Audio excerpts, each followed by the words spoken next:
ان میں سے کوئی ایک بھی اپنے کسی ذاتی مفاد کے تحت یہاں نہیں آیا ہے، نہ کوئی شادی بیاہ اٹینڈ کرنے آئے ہیں، نہ کاروبار کے سلسلے میں آئے ہیں، نہ کسی رشتہ دار سے ملاقات کرنے کی غرض سے آئے ہیں، بلکہ جتنے لوگ بھی آئے ہیں سب کے سب سرکار مدینہ صلی اللہ علیہ وسلم کانفرنس نام پر یہاں جمع ہوئے ہیں، اور سب اللہ اور اس کے رسول کا ذکر پاک ہی سننے کے لیے آئے ہوئے ہیں۔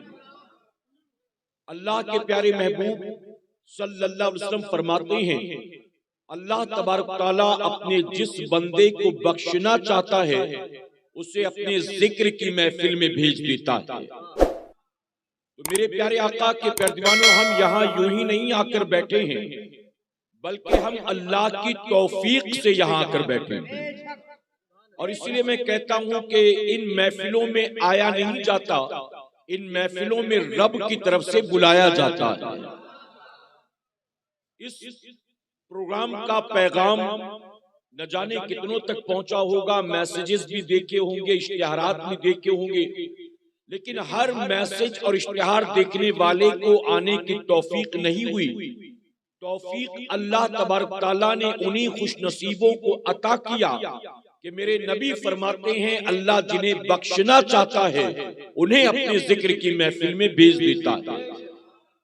تو ہمیں اور آپ کو اس آنے پر اپنے رب کا شکر ادا کرنا چاہیے کہ میرے کریم تیرا احسان کہ تو نے مجھے اپنے ذکر کی محفل میں آنے کی توفیق عطا کی۔ میرے پیارے آقا علیہ الصلوۃ والتسلیم کے پیردوانوں، وقت تیزی کے ساتھ آگے بڑھ رہا ہے، اور آپ نے میرے بات کا شیڈیول بھی پہلے ہی سن لیا۔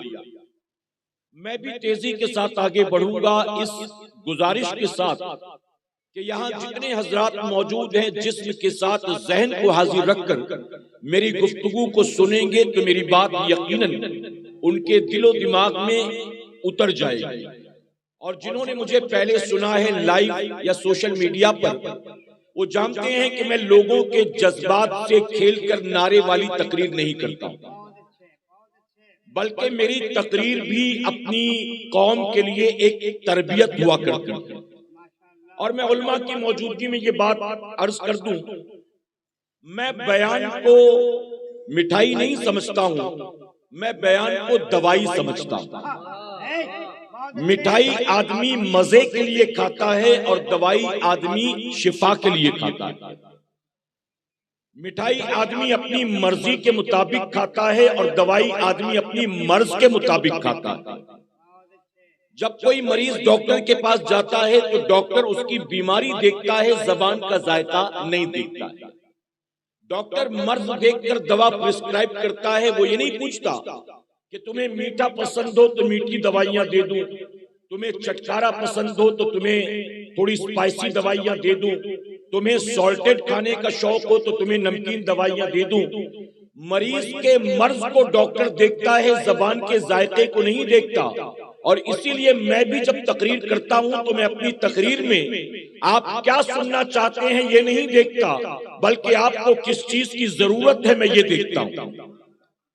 ہماری جماعت کے ایک بہت بڑے عالم دین گزرے، وہ کہتے تھے اگر تم کہیں تقریر کر رہے ہو، توجہ ہے نا آپ کی، یہ جو بچے مدرسے کے بیٹھے ہیں ان کے لیے بھی ہے اور آپ کے لیے بھی ہے۔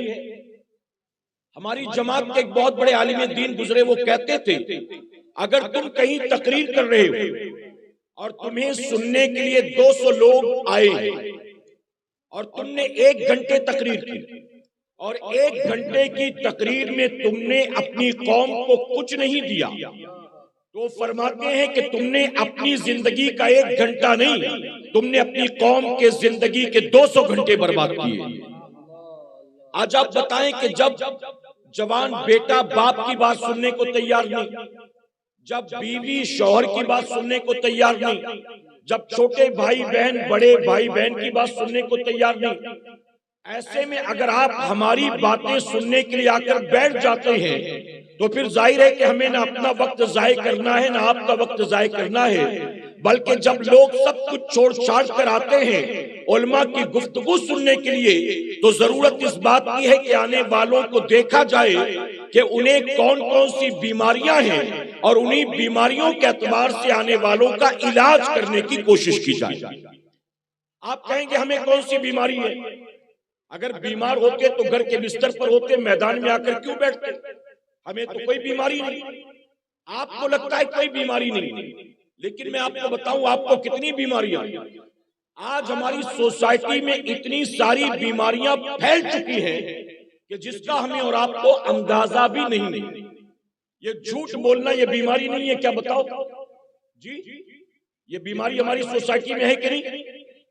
لوگ دکان پر بیٹھ کر جھوٹ بولتے ہیں، لوگ چوک چوراہے پر جھوٹ بولتے ہیں، لوگ اپنے پارٹنر کے ساتھ جھوٹ بولتے ہیں، اولاد ماں باپ کے ساتھ جھوٹ بولتی ہے، شاگرد استاد کے ساتھ جھوٹ بولتا ہے، پڑوسی کے ساتھ جھوٹ بولتا ہے۔ آپ بتائیے کیا یہ چیز آج معاشرے میں عام نہیں ہو گئی؟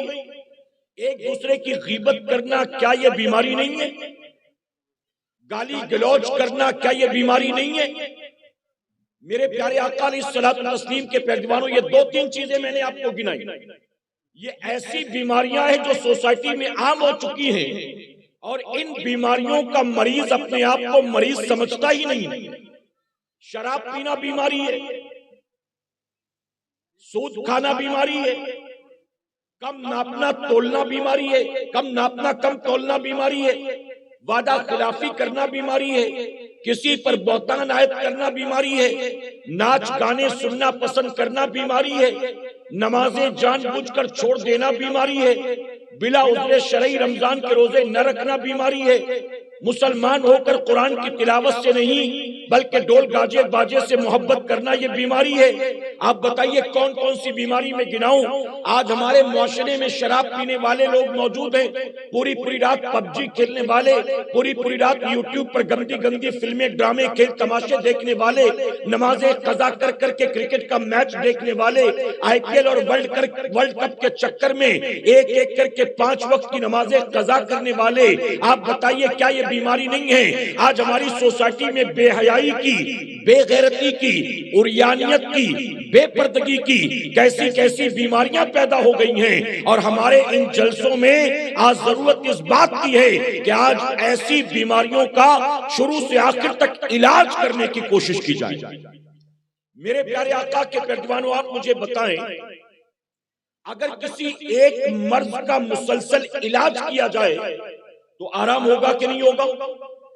اگر بتا دیا جائے قوم کو کہ جھوٹ یہ کتنا بڑا حرام کام جو کہ عام ہے، ایک دکاندار، آپ جانتے آپ کو پتہ نہیں ہے، شعیب علیہ السلام کی قوم پر جو اللہ کا عذاب آیا، جتنی قوموں پر عذاب آئے ان ساری قوموں میں شعیب علیہ السلام کی قوم وہ پہلی قوم ہے جس پر اللہ نے تیر بزنس مین تھے، وہ مارکیٹ میں بڑی دکانیں لے کر بیٹھے تھے، لیکن جب کاروبار کرتے تھے تو جھوٹ بولتے تھے، کاروبار کرتے تھے تو مال میں ملاوٹ کرتے تھے، کاروبار کرتے تھے تو کم ناپتے تولتے تھے۔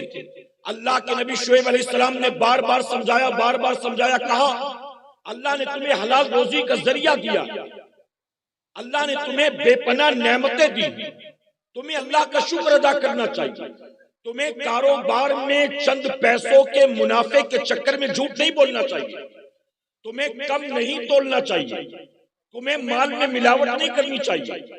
تو جانتے شعیب علیہ السلام کی قوم نے کیا کہا؟ شعیب علیہ السلام کی قوم نے کہا آپ اللہ کے نبی ہیں، نبی کا کام یہ نہیں ہے کہ وہ اپنی قوم کو یہ بتائے، اپنی امت کو یہ بتائے کہ بزنس کیسے کرنا ہے۔ آپ نبی ہیں، آپ بتائیں کہ عبادت کیسے کرنی ہے، ذکر کیسے کرنا، اللہ کو کیسے ماننا چاہیے یہ بتائیے، بزنس کرنے کا کیا طریقہ وہ آپ نہ بتائیں۔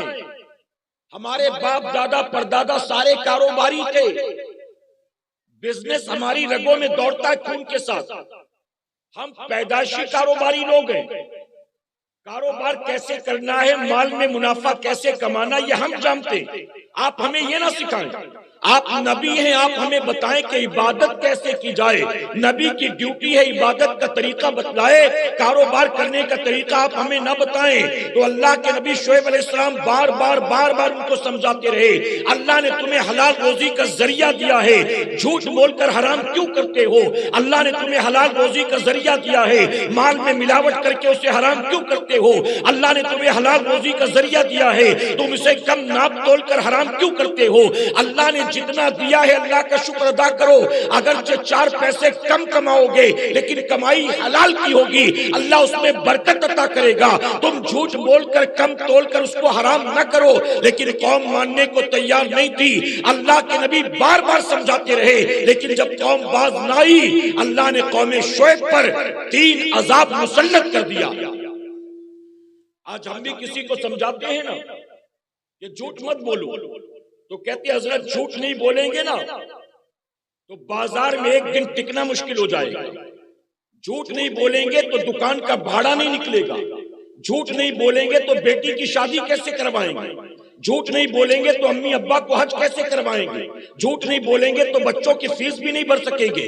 جھوٹ نہیں بولیں گے تو 2 لڑکے کام پہ رکھے ان کی پگار کہاں سے آئے گی؟ یعنی ہم نے سمجھا ہے ہمارے کاروبار کا دار و مدار جھوٹ پر ہے. اے سرکار مدینہ کے پہلوانوں، میں ایک بات اچھی طرح سے آپ کو سمجھانا چاہوں گا. علماء کی موجودگی میں اگر اللہ اور اس کے رسول صلی اللہ علیہ وسلم نے کسی چیز کو حرام قرار دے دیا ہے تو اس حرام میں سوائے نقصان کے کبھی فائدہ نہیں ہو سکتا. اگر آپ کو لگتا ہے بہت فائدہ ہے، تھوڑا سا بول دو اتنا فائدہ ہو جائے گا، تھوڑا سا بول دو اتنا فائدہ ہو جائے گا. یہ شیطانی وسوسہ. شیطان آپ سے اللہ رسول کی نافرمانی اور بغاوت کا کام کروانا چاہتا. اگر جھوٹ بولنے میں 1% بھی فائدہ ہوتا تو شریعت نے جھوٹ بولنے سے منع نہ کیا ہوتا. اگر واضح طور پر جھوٹ کو حرام قرار دے دیا گیا تو اس میں سوائے نقصان کے کبھی نفع نہیں ہو سکتا. یہ یاد رکھیے. لیکن ایک چیز عام ہو چکی ہے کہ نہیں بھلا بتائیے؟ نوکر مالک سے جھوٹ بولتا ہے، پارٹنر سے جھوٹ بولتا ہے، بیوی شوہر سے جھوٹ بولتی ہے، شوہر بیوی سے جھوٹ بولتا ہے، اور بچے ماں باپ سے جھوٹ بولتے ہیں. یہ بالکل عام ہو چکا ہے. میرے پیارے آقا علیہ الصلوۃ والتسلیم کے پیروانوں، تو میری تقریر یہ مٹھائی نہیں بلکہ یہ دوائی، اور میں آپ کو دوائی دینے کے لیے آیا ہوں. توجہ ہے نا آپ کی؟ تو میں آپ سے گزارش کروں گا، دیکھیے عورتیں مسلسل بات کر رہی ہیں یا شور گل کر رہی ہیں، جو بھی ہے، میں عورتوں سے بھی گزارش کروں گا کہ وہ خاموشی کے ساتھ بیٹھیں، وہ بیان سنیں، تب انہیں پتا چلے گا کہ ان جلسوں کا اصل مقصد کیا ہے. ان کا مقصد بھیڑ بھاڑ نہیں ہے، رسم و رواج نہیں ہے. ان کا مقصد صرف لوگوں کو جمع کر کے انٹرٹین کرنا نہیں ہے، بلکہ ان کا مقصد ہے، ان جلسوں کا اصل مقصد، ہمارے بزرگوں نے جو جلسوں کا آغاز کیا اس کا اصل مقصد یہی تھا. ہر مسلمان مدرسے میں آ کر 8-10 سال دین نہیں سیکھ سکتا، تو ہر کوئی مدرسے میں آ کر دین نہیں سیکھ سکتا. ہم چوک چوراہوں پر جا کر لوگوں کو جمع کریں گے اور وہاں جمع کر کے انہیں دین سکھائیں گے. مقصد یہ تھا. تو سیکھنے سکھانے کا ذرا ماحول ایسی محفلوں میں رکھا کرے کہ انشاءاللہ. ایک بار درود شریف پڑھ لیں تو میں اپنے عنوان کی طرف چلوں. اللہم صلی علی محمد وآلہ الف مرہ. اب میں آپ سے کچھ سوال پوچھتا ہوں، آپ مجھے بتائیں اس ساری کائنات کا خالق کون ہے؟ جی بس 11-12 آدمی جانتے ہیں، بس باقیوں کو نہیں پتا. جتنی ٹھنڈ آپ کو لگ رہی اتنا ہی تو باقی لوگوں کو بھی لگ رہی نا، لیکن وہ بول رہے ہیں اور آپ چپ چاپ ہیں. ساری کائنات کا خالق اللہ ہے.